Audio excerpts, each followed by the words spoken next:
大家好，欢迎来到 Money or Life 美股频道，我是 Ace。今天视频的主题是太阳能。马斯克现在不仅要在美国本土搞地面太阳能发电，未来也要在太空中通过太阳能为太空数据卫星供电。那太阳能这一块是否有可以提前布局的投资机会呢？本期视频一半科普，一半公司分析，将包括以下4个部分。第一部分，首先简单介绍地面光伏和太空光伏的技术路线。第二部分，我会告诉大家 First Solar 是否有机会占据太空光伏的先机。第三部分，为大家详细解释美国光伏公司在通胀削减法案和大而美法案下的生存之道。最后一部分，按照惯例讲解 ACE 对 First Solar 的投资观点。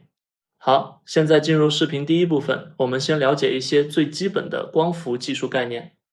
SpaceX 的星舰 V3 目前最新的测试发射时间是5月初，星舰预计明年2027年开始执行商业发射任务。按现在的计划，半年就可以发射完 D2C 手机直连卫星星座的载荷，那么最快2028年可以大规模发射算力卫星上天。从载荷必定匹配运力角度看，对于马斯克，对于 SpaceX 而言，利用星舰的运力发送太空算力卫星星座，几乎是必然发生的事情。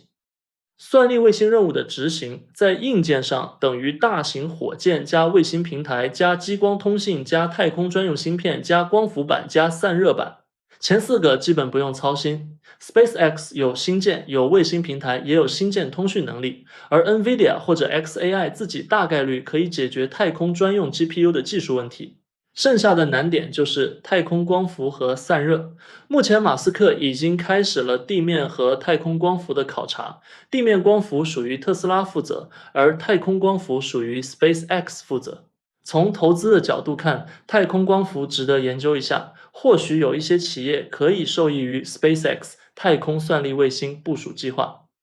我们知道，中国是光伏产业绝对霸主。中国的光伏产业主要是晶硅阵营。晶硅电池从硅原子的排列方式分为单晶硅和多晶硅，从电学属性视角分为 N 型掺磷和 P 型掺硼。技术迭代演化，从过去 PERC、P 型掺硼，过渡到现在主流 TOPCon N 型掺磷，再迈向新阶段技术 HJT 也是 N 型掺磷。HJT 中文直译为具有本真薄膜的抑制节。目前中国地面光伏大多采用晶硅电池，具体来说是单晶硅电池，而且从上面提到的 P 型掺硼转为 N 型掺磷。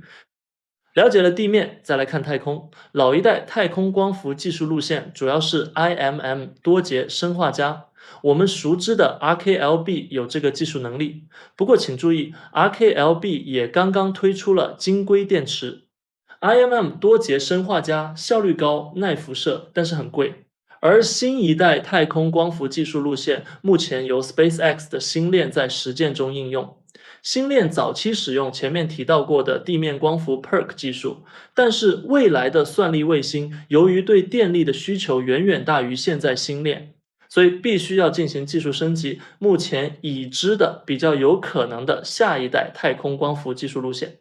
一是目前中国在地面的最新一代技术，也就是前面提到过的 HJT 抑制节。二是美国公司 First Solar 长期主导的地化革路线，英文是 CDT。接下来就顺着这2个可能被应用的技术进行进一步说明。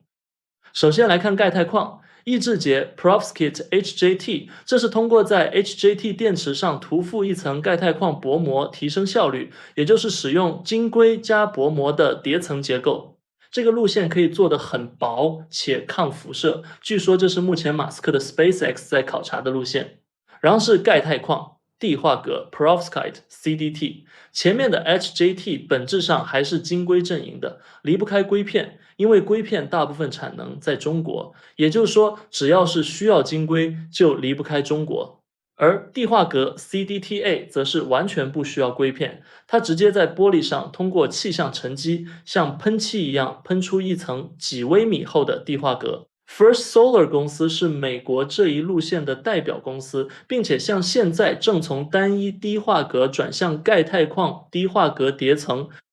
进一步剖析这2种可能的技术。钙钛矿抑制节技术中的 HJT 抑制节，毕竟底层是硅片，硅片太薄了容易碎，太厚了又太重。太空光伏最看重的是比功率，也就是每千克重量能产生的电量。如果要上天，这套叠层系统必须使用超薄硅片或者柔性硅片，以实现减重增效。SpaceX 确实在密切关注钙钛矿和下一代硅基技术。接下来我们需要关注通过星舰发射的 Starlink V2、V3 巨型卫星上使用的太空光伏板的变化。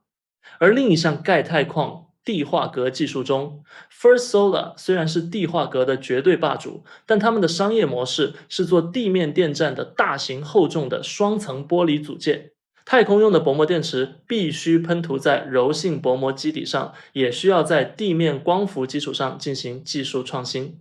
不管是哪一个技术，目前看来都逃不开钙钛矿，因为钙钛矿本身不仅可以做得很薄，而且有一个逆天的物理特性，抗高能粒子辐射，且具备自我修复能力，这非常适合于太空环境。刚才我多次提到 First Solar 这家公司，那它是否有机会占据太空光伏的先机呢？我们进入视频第二部分。First Solar 目前对于未来的新技术分两步走。第一步是专注于钙钛矿这种新型薄膜半导体材料本身的研发、稳定性和商业化量产水平，使其能够作为单一的半导体层，也就是作为单节器件独立工作，为未来的多节器件提供技术储备。第二步是地化革薄膜加新研发的钙钛矿薄膜结合在一起的叠层结构，也就是视频第一部分多次提到的钙钛矿地化革。在这种结构中，每一层半导体都被专门优化，用来吸收太阳光谱中不同波长范围的光，从而最大限度地榨取太阳光的能量。First Solar 为这项技术已经准备了多年。2023年5月 ，First Solar 收购了欧洲钙钛矿技术开发商来自瑞典的公司 Evolar。经过2年的研究，目前的数据表明 ，First Solar 的钙钛矿材料生产技术的可靠性测试结果已经达到了行业内的同类最佳水平。但是这还不够，还需要继续投入。根据2025年的最新指引，公司预计在2026年，仅与钙钛矿相关的纯研发费用就将高达1亿美元。以上这些还只是我们说的是 First Solar 新技术实现的第一步，也就是钙钛矿本身新型薄膜材料的商业化。而第二步实现钙钛矿地化革商业化，目前还在比较早期的阶段。但是如果钙钛矿地化革这种的纯薄膜叠层技术得以最终成功实现大规模商业化，将为 First Solar 带来极具颠覆性的商业价值。公司不仅可以在现有的地面光伏竞争中脱颖而出，而且在地面版本的基础上进行航天级工程化打磨之后，这项技术还可以用于太空光伏，也就是在未来的太空算力卫星上大规模应用。刚才我们了解的是 First Solar 听起来很美好的未来，那现实如何呢？我们进入视频第3部分，了解以下像 First Solar 这样的美国本土光伏企业，在早期通胀削减法案和现在大而美法案下的生存之道。2022年，美国当时在民主党执政时期通过了通胀削减法案，在美国本土制造并销售给第三方的太阳能组件和部件可以获得 Section 45X 高级制造生产税收抵免。请注意 ，Section 45X 是给上游制造商的补贴，待会儿我们还会提到给下游电站开发商的补贴，也就是 First Solar 的客户。与传统的退税不同 ，Section 45X 是按件或者按功率直接补贴，也就是你产出的瓦数越高，重量越多，拿到的钱就越多。而且更好的是，这些奖励是可以叠加的。如果你在同一家工厂既做电池片又做组件，你每瓦可以叠加获得4+7等于11美分的补贴。当然，要拿到这笔钱，必须满足的条件里，最关键的就是美国制造。接下来，通过我为大家总结的几张表格，了解 Section 45X 对于 First Solar 的重要性。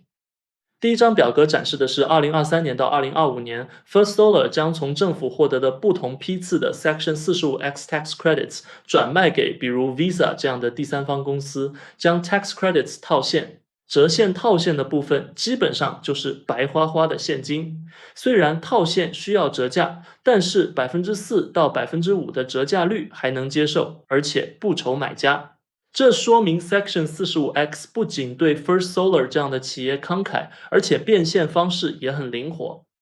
但是第二张表格就告诉我们藏在 Section 45X 下的利润真相。这张表格展示了2020年到2025年6年间每一年的运营利润、净利润、Section 45X Tax Credits 的名义价值，以及 Section 45X Tax Credits 占净利润的比例。前面3年虽然有新冠疫情所得税减免，外加海外工厂所得税减免，但是那时候通胀削减法案尚未生效 ，First Solar 的净利润在每年5亿美金以下的水平。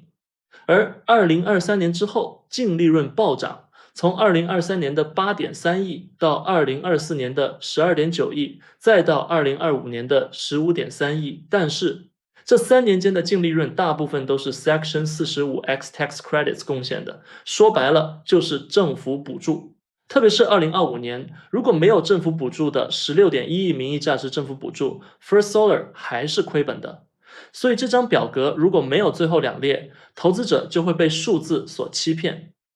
真实的公司业绩，我们需要看第3张表格作为补充。这张表格告诉我们，从2023年开始到2025年全年，如果 First Solar 除去计入销售成本的 Section 45X Tax Credits， 公司近3年的毛利仅仅只有 19%、20%。直到最近2025年全年的 10%， 这其实还低于没有 Section 45X Tax Credits 时期的毛利率。为什么会这样呢？首先 First Solar 为了获取 Section 45X 补贴，大幅增加了美国本土生产的组件在销售中的占比，而美国本土的制造成本远高于海外。其次是关税与进口税。打击公司进口到美国的原材料和部分国际生产的组件面临额外的关税和进口关税成本，还有新工厂爬坡与产能利用率不足成本。近年来公司激进扩张，接连投产新工厂，这带来了庞大的生产费用以及产能爬坡阶段的开工率不足损失。所以 First Solar 在贸易保护主义和美国国内巨额政策补贴双重作用下，近几年进行了全球产能大腾挪，缩减东南亚，专供印度，以及疯狂重仓美国本土。马来西亚和越南工厂早期是公司的核心海外制造基地，享受当地政府的免税政策。现在竞争加剧，加上美国对东南亚加征反补贴税 ，First Solar 决定削减产量，而且一些半成品送回美国进行最后的组装。同在亚洲的印度工厂，产能从满足内需加出口全面转向印度国内市场，这也是受到了贸易保护的约束。而正如图中展示的，美国营收占比逐年提高 ，First Solar 在美国强劲本土需求以及超级给力的政府补助驱动下，公司建立美国工厂，实现美国制造，成为产能布局的第一目标。其中，俄亥俄州新工厂2023年投产，阿拉巴马州新工厂2024年投产，路易斯安那州新工厂2025年投产，南卡罗来纳州新工厂预计今年下半年投产，真的是一年一个新工厂。以上的图表已经清晰地告诉了大家 First Solar 目前面临的状况，毛利率在竞争加剧中下降。公司虽然绝对净利提高，但绝大部分来自于美国政府的补助，以及逐渐失去海外市场，完全回归美国市场。在这样的基础之上，公司仍然需要加大研发投入，因为如果不继续研发钙钛矿地化镉技术，公司就没有未来。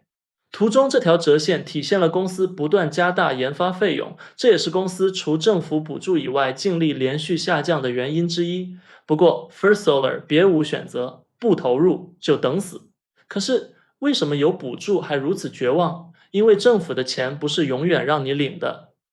回过头来继续说政策，时间来到2025年，共和党特朗普执政下通过了 One Big Beautiful Bill Act， 也就是我们俗称的大而美法案。该法案针对光伏厂商对 Section 45X 做了一些修正，除了保留美国制造这个条件，还增加了原材料溯源的条件，规定原材料不能来自特定受限国家，比如中国。这迫使厂家必须进一步清理供应链，确保原材料的溯源也符合美国本土的要求。因祸得福，相比于依赖中国晶规的其他美国晶规光伏厂商 ，First Solar 采用的是地化格 CDTE 薄膜技术，其供应链与传统的晶规路径完全不同，不依赖从中国进口的晶规。这意味着，在大而美法案下，其他大部分竞争对手的日子都更不好过。而 First Solar 是唯一能稳拿到全额 Section 45X 补贴，且无需大规模更换供应商的光伏厂商。可是整体上这并非好事，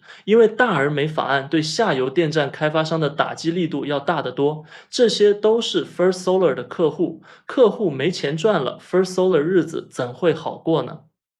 上面一直说的是 Section 45X，而 Section 45Y 是针对风电和大型地面光伏原有的通胀削减法案下，基于发电量补贴持续10年，没有严苛的限制。但是新的大而美法案下，强制要求发电厂需要在规定时间内并网，如果延误，原有补贴比例将以每年25%的速度阶梯式递减。为什么新法案下强制并网？因为特朗普政府认为这些补贴的目标不是让某家公司有电用，而是让美国的电网变绿。而另一项规定 Section 48E 针对分布式光伏项目，比如数据中心项目，原有的通胀削减法案下，基于公司投资金额一次性抵减总投资的30%，但是新的大而美法案下，项目必须在2026年7月4日之前满足开工条件，这是美国储能项目和数据中心微电网获得政府补贴的最后上车机会，因为过了日期以后没有补贴了。这也是导致最近几个月美国储能设备价格暴涨的直接原因，因为光伏和储能是需要同时使用的，为了拿光伏补贴，就要赶快买储能电池。顺便提一下，电池储能产品是大而美法案中罕见的豁免区，电池储能的补贴并没有跟着光伏厂家和光伏用户一起被削减，它依然保留了原来通胀削减法案的至少到2033年的时限。只是必须通过严苛的受关注外国实体原材料溯源审计。总结下来，影响光伏制造商，例如 First Solar 的是 Section 45X， 影响 First Solar 客户，也就是光伏使用者的是 Section 45Y 和 48E。